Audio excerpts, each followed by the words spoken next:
بات چل رہی ہے علامہ ہلی کہ جو اپنے وقت کے سب سے بڑے عالم ہیں، آیت اللہ ہیں، اور سب سے کم عمر میں جو آیت اللہ بنے تاریخ انسانیت میں، وہ علامہ آیت اللہ علامہ ہلی ہے۔ ازاری گرامی نجف میں جو ہے درس دے رہے ہیں، سبق دے رہے ہیں، کلاس لگاتے ہیں، اور بہت سارے طلاب جو ہے طالب علم شریک ہوتے ہیں۔ ایک طالب علم جو ہے شریک ہوتا ہے سبق میں، لیکن اس کی سمجھ میں سبق نہیں آتا، نہیں پتہ چلتا کہ مولانا کیا پڑھا رہے ہیں، کیا چل رہا ہے، کیا نہیں چل رہا ہے۔ بہت پریشان حال ہے، آتا ہے لیکن خالی آتا ہے۔ اذانی گرامی مولا چونکہ نجف میں ہے، مولا کائنات کی زمین پہ پہنچا اور مولا کائنات سے جو ہے التجا کی، آقا مشکل کشا، آپ حلال مشکلات ہیں۔ اذانی گرامی یقین ہونا چاہیے، عقیدہ ہونا چاہیے، ایمان ہونا چاہیے، اور جس کا ایمان نہیں اگر اس کو پورا قرآن میں کھول کے پلا دو گے تو شفا نہیں، اور جس کا ایمان ہوگا خالی بسم اللہ بھی عقیدے کے ساتھ پڑھ لے گا تو کامیاب ہو جائے گا، کامران ہو جائے گا۔ اذانی گرامی مولا کائنات کے ذریعے کے قریب آتا ہے اور آنے کے بعد مولا سے التجا کرتا ہے، دعا کرتا ہے، مولا میں آپ مشکل کشا ہیں، میری مشکل کو آسان کیجئے، میں مشکل میں پھنسا ہوا ہوں، میں درس میں جاتا ہوں، کلاس میں جاتا ہوں، کچھ سمجھ میں نہیں آتا ہے، آپ کے در سے کبھی کوئی خالی نہیں گیا ہے، روتا رہا، چلاتا رہا، التجا کرتا رہا، یہاں تک کہ نیند غالب آ گئی، اور جب نیند غالب آ گئی تو عالم خواب میں مولا کائنات آئے۔ توجہ چاہتا ہوں اذان گرامی، مولا کائنات آئے اور آنے کے بعد کہاں پڑھو بسم اللہ الرحمن الرحیم۔ توجہ اذان گرامی، اس نے طالب علم نے مولا کائنات کے ساتھ ساتھ اسی جملے کو، قرآن کی اسی آیت کو دہرایا، بسم اللہ الرحمن الرحیم۔ یہ دہرانا تھا کہ اس طالب علم کی آنکھ کھل گئی۔ اب جیسے ہی آنکھ کھلی تو اب دماغ میں ایک نئی تازگی، ایک نئی زندگی، ایک بدن کے اندر نئی حرارت۔ اذانی گرامی اب کلاس میں جاتا ہے اور کلاس میں جانے کے بعد جو ہے استاد کی پوری بات سننے کے بعد سوالات شروع کر دیتا ہے، سوالات میں سوالات، علامہ ایک سوال کا جواب دیتے ہیں، ایک دوسرا کر دیتا ہے۔ ابھی تک آج تک جو ہے کوئی سوال نہیں، کوئی جواب نہیں، کچھ پوچھنا نہیں، کچھ گننا نہیں، آ رہے ہیں، جا رہے ہیں، بیٹھ رہے ہیں، کچھ حاصل نہیں ہو رہا ہے، لیکن اب حاصل ہو رہا ہے۔ تو اتنے سوالات کہ آیت اللہ علامہ ہلی پریشان ہو گئے۔ اذانی گرامی جملہ آپ کے حوالے ہے، ایک مرتبہ علامہ ہلی جب درس سے فارغ ہو گئے تو اس طالب علم کو اپنے پاس بلایا اور بلانے کے بعد کہا، بیٹا جس نے تمہیں آج بسم اللہ سکھائی ہے اس نے مجھے پوری سورہ الحمد سکھائی ہے۔ ایک سلوان ہے اس نے،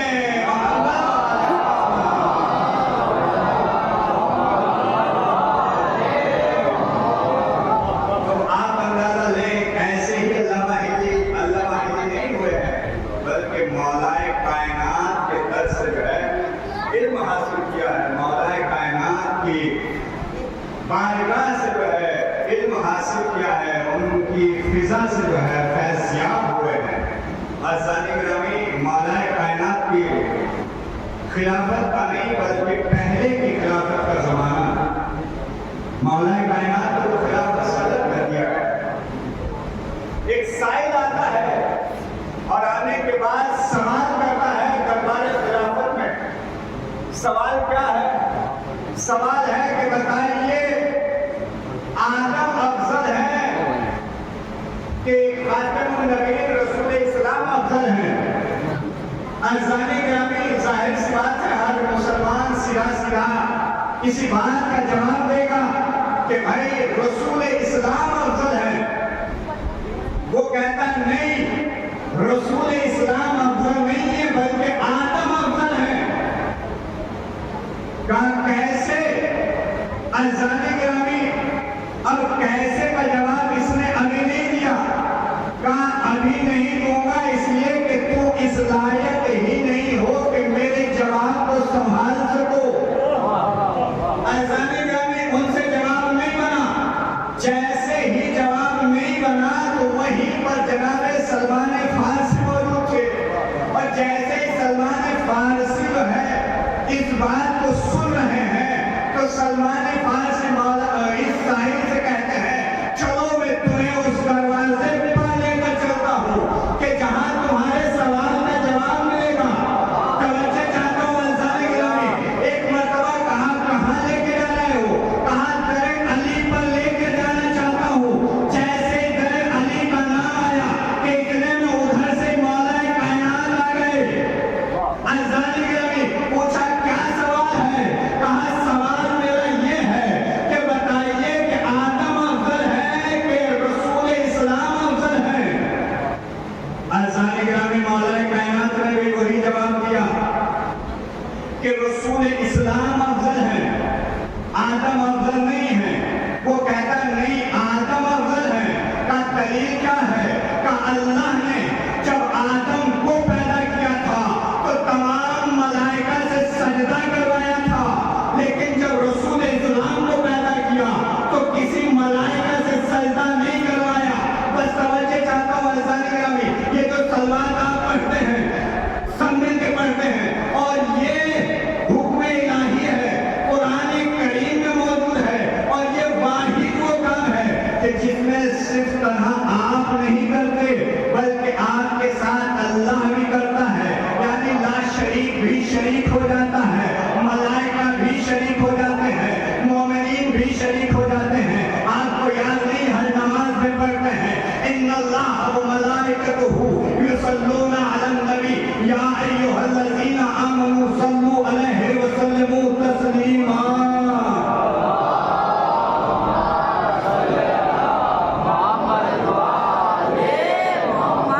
ایک جیتی جان کے سلوات پڑھو کہ ہم احساس ہو کہ آپ جان کے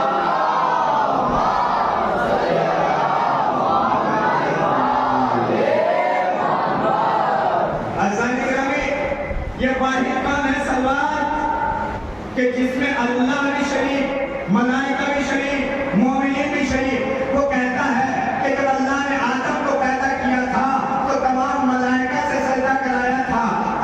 رسول مولا کائنات نے فوراً سوال کیا کہ یہ بتا کہ جب اللہ نے آدم کو سجدہ کرایا تھا تو ملائکہ نے سجدہ کیا تھا، اللہ نے تو سجدہ نہیں کیا تھا؟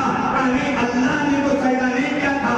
کہا بس یہی فرق ہے کہ جب آدم کو پیدا کیا تھا تو ملائکہ سے سجدہ کرایا تھا، لیکن جب محمد والے محمد پر صلوات بھیجی جاتی ہے تو ہم ملائکہ بھی بھیجتے ہیں، اللہ بھی بھیجتا ہے. یہی ہمارے نبی کی آدم سے فضیلت زیادہ ہے کہ آدم کو ملائکہ نے سجدہ کیا، اللہ نے نہیں کیا. یہاں اللہ بھی بھیج رہا ہے، ملائکہ بھی بھیج رہے ہیں، مومنین بھی بھیج رہے ہیں. ایک سلوات بھیج دیں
اس لیے کہ رسول اسلام نے فرمایا ہے کہ سب سے بڑا کنجوس وہ ہے کہ جو ہم محمد و آل محمد پر صلوات پڑھنے میں کنجوسی کرے.